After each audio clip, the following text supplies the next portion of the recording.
Hi y'all, and welcome back. So today, a little while ago actually, I asked a question on Twitter, and I said, would you guys be interested in seeing tutorials that were more beginner friendly? And there was an overwhelming response, yes. And let's be serious, my everyday makeup does not generally look like the makeup that I do here in my tutorials, especially that last one with the glitter cut crease. No. So I thought instead I would show you something that's a little more everyday, something really simple, but really easy to recreate. What I think is really easy to do when you're learning is using warm or neutral shades. They tend to blend into each other a little bit better regardless of what quality palette you're using, whether it's drugstore or high-end, and they're a little more foolproof as well, especially if you're not used to blending things together. Warm tones are a lot more forgiving than cool tone shades. And we're not going to do anything with concealer, we're not cutting anything. I want to show you, if you guys watched my video on the Halloween sort of themed look that I did with the little ghosts and things on my face, you'll know that I like doing something called a fake halo, and I call it a fake halo because you're not cutting anything with concealer. It does the job of a halo eye, but it really doesn't, it's not nearly as time intensive or what am I trying to say? And it requires basically a lot less effort. It's really quick, really easy, but basically accomplishes the same thing. The palette that I want to use today, we're going drugstore because I want to show you guys, you don't need crazy expensive palettes to get a cool look. This is the Makeup Revolution Peanut Butter Cup palette. I think this is so cute and it really makes me want a peanut butter cup. Here are the shades in this palette. I really think I want to go into, I don't know, this one here maybe, and then this one up here. We're only going to use 2 matte shades, 1 shimmer shade, and maybe an extra shimmer just for our brow bone and inner corner highlight. Oh my gosh, this actually smells like peanut butter cup. When you're first applying eyeshadow, it's easy to forget this step because I know that I forgot many times, but it's important to prime your lids before you go into your eyeshadow. It helps it last longer, everything, it sticks to it and makes the colors more vibrant than if you were just going to put it on your lid by itself. There will always be people who will try to convince you that you absolutely need something that is labeled an eyelid primer. You don't, really. Just when you're starting out, just use a concealer. Use whatever you have available. You can use a teeny dab of foundation if you need to. It's really not that serious. Okay, I zoomed you guys in a little bit. So all we're going to do with the concealer is take the wand out, and you're just going to take a couple of little swipes on the lid, like that. And I just like to use my finger with this. I think it gets it a lot more even, and it's a lot quicker for me personally than using a brush. Let's go ahead and work one eye at a time because I want to use this concealer while it's still wet and tacky. I don't want to set it with a powder because I want the shadows to come out as vibrant as possible with the least amount of effort. One other thing that is really helpful and makes your looks look a lot more intricate, a lot more, you put a lot more effort in than you really did, which is perfect for me because I am very lazy sometimes, is to use a piece of tape.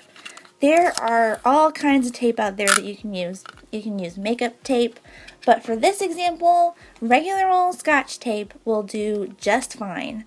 So I'm going to take this tape and I am basically going to line it up from the corner of my eye here right to the very edge of my brow. You can do this however you want. This is just kind of the angle that I like personally. And it creates a really beautiful, sharp cut edge to your shadow that really required 0 extra effort. since this palette is called Peanut Butter Cup, I kind of want to use shades that remind me of a peanut butter cup. So the first one that we're going to go into, hopefully you guys can see, is this one. It's called Smooth, and you're just going to take a bunch on a big fluffy brush, because this one's going to go all over up to the brow bone. You don't have to take this up to the brow bone, but I like to because I have very wide eyes and not a lot of brow bone space once everything's said and done. So I like to take it up to the brow bone so you can still see it whenever all the other shades are applied. I'm going to start and use circular motions and just go all over the brow bone. Make little circles. And you can go all over the tape if you want. You're going to take the tape off and it's going to look awesome when you're done, so it doesn't really matter if you make a mess there or not. And just keep using these little circular motions until you've got the color at the intensity that you want. In my case, I would like a little more peanut butter color. So I'm going to keep blending and just very, slowly add on a little bit more at a time until I get to the color that I want.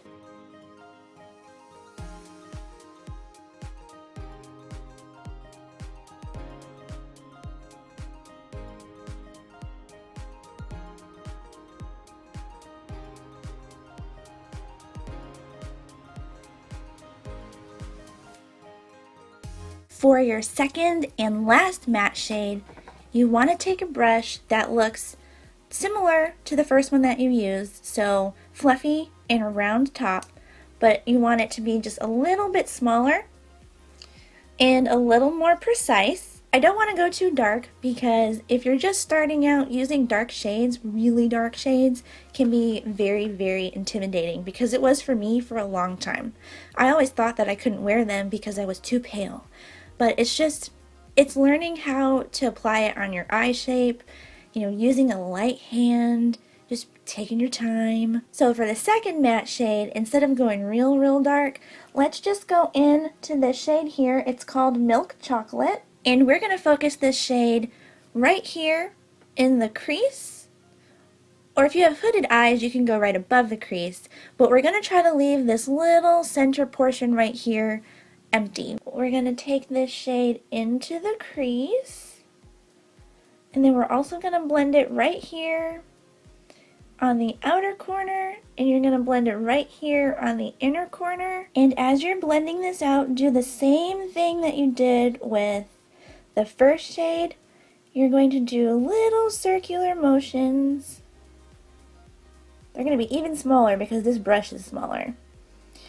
And just circular motions right here on the edge, on the inner corner like this, and then just all up through the crease. You can go clockwise, counterclockwise, curly, curly fries, I don't care.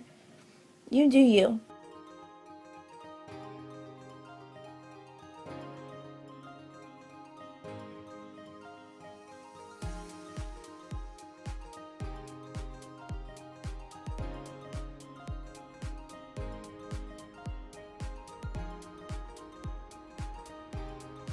If you ever get to the point where you're like, oh God, what have I done? I've gone too heavy-handed, or, you have a really, really distinct line where, the two shades meet, you can always go back in with that first brush that you used and blend right between the two shades, same little circular motions, until you get to the blend that you want. So you've got two matte shades down, and you notice we've got this empty space in the middle. So what are we going to do with it? We are going to take a shimmer shade. You can use the shade of your choice, but with warm tone shadows. So warm tones are like red, orange, yellow, browns. Something that kind of makes you think of a sunset. That's a warm tone. With warm tone shades, I like to go with golds usually, or coppers. But in this case, I think we've got enough kind of the copper feel going on that I want to go into a gold. So this shade here, this is called Caramel. We're just going to take this on one of our fingers. Usually your ring finger is the best because it has the lightest touch. And take whatever finger that you put that shadow on, and you're just going to start dabbing it here in that empty spot that you left.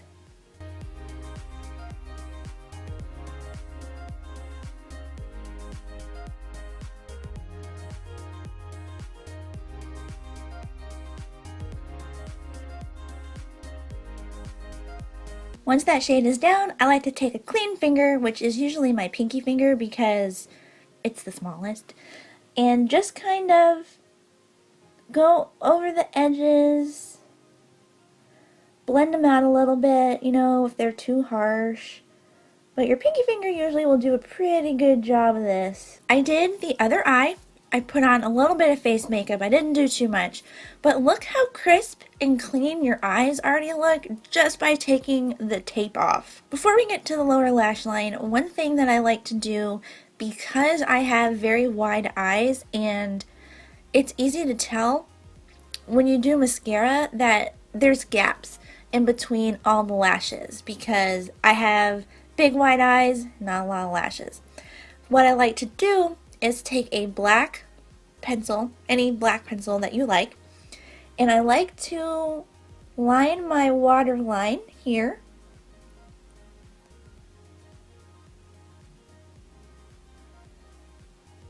And that way when I put my mascara on,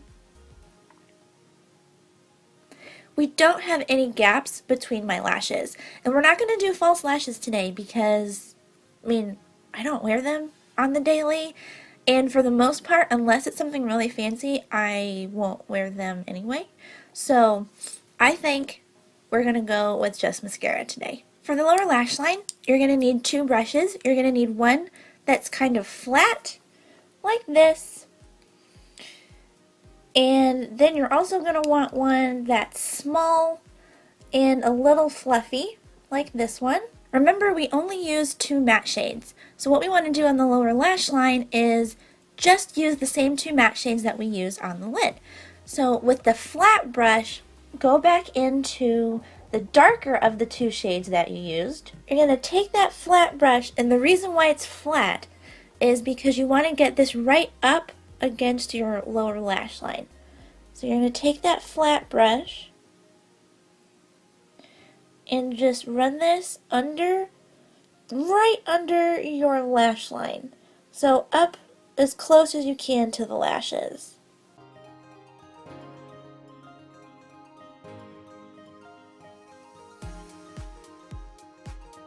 After applying that dark shade to the lower lash line, you should have a line of shadow that's about the width of this brush. So not too much, not too thin, but you're not gonna blow it out or anything.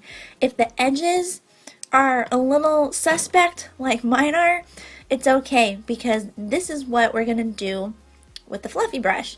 We're gonna go back into the lighter shade that we used, which is that orange one called Smooth, and using the very tip of this brush, we're going to very lightly, so just run your brush back and forth. We're going to feather out the edges of this. So if you have anything that didn't quite come out right, no one's going to know.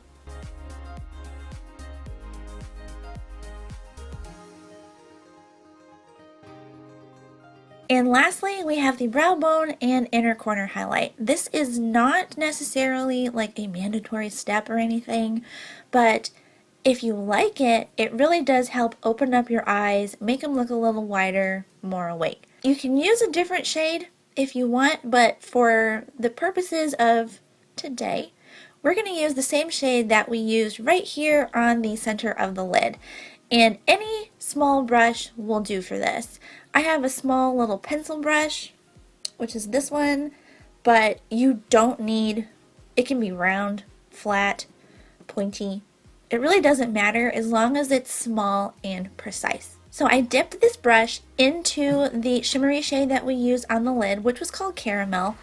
And all I'm going to do is you want to highlight the highest parts of your arch.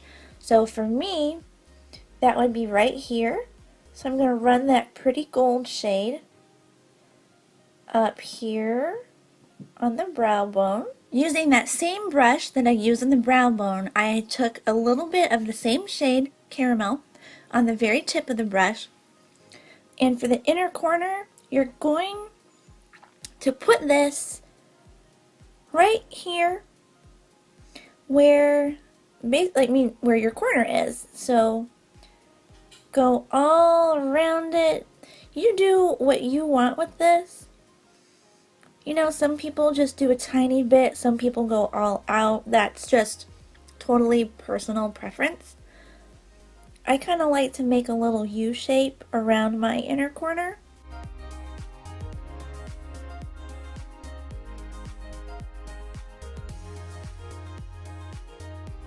And with that, your shadow is all done. All that's left is to add a little bit of mascara. Any mascara will do. Now this is where you just want to be careful not to get the mascara on the look you just completed. So take your time.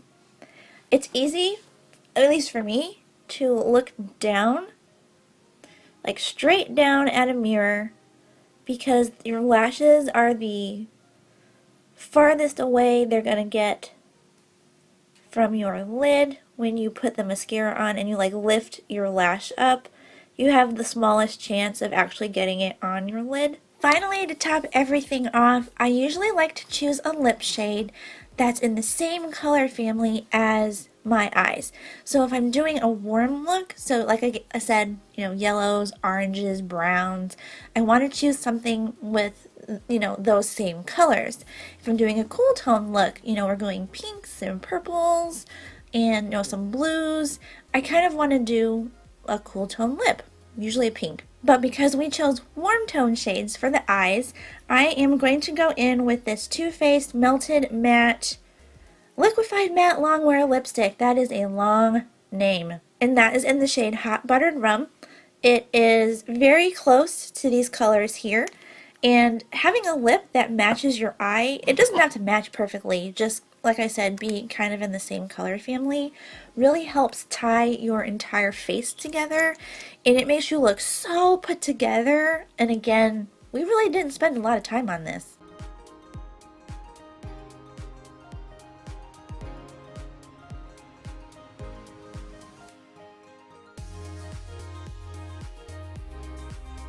Alright guys, and this is the finished look. I love how this turned out, and this really did not take very long at all. I'm actually filming this really kind of late at night for me. We're waiting for some potatoes to finish in the oven because I'm taking them to work tomorrow for a potluck. But this look did not require anything fancy. We didn't cut anything with concealer, we didn't use false lashes, we didn't do liner, and I still think it came out really bold, beautiful, and it looks like you put in a whole lot more effort than we really did. If you guys do try to recreate this look, let me know. Let me know in the comments below. If you post it on Twitter or Instagram, I'll have both of those social media handles down below, and I'll try to put them somewhere here up on the screen for you guys as well. Tag me, please. I want to see what you guys do. I want to see the colors that you use. I just want to see how it turns out, because I think regardless of what colors you choose, just using a couple of shades like this, you have so many possibilities, and it should just turn out absolutely beautiful. And if you guys like this video, and if you like any of these videos, like always, don't forget to leave it a big thumbs up. It means a lot to me, and it really helps out my channel when you do. And if you do like them, please consider subscribing. There is a red button either down below, or you can click my face right here in this corner before y'all leave. I hope you guys are having an awesome weekend. It is the weekend before Thanksgiving. Please, everybody, be safe. Well, at least Thanksgiving here in the States. It's already been Thanksgiving, I think, in, you know, like the UK and Canada. But you guys be safe and have a wonderful weekend. Bye, y'all.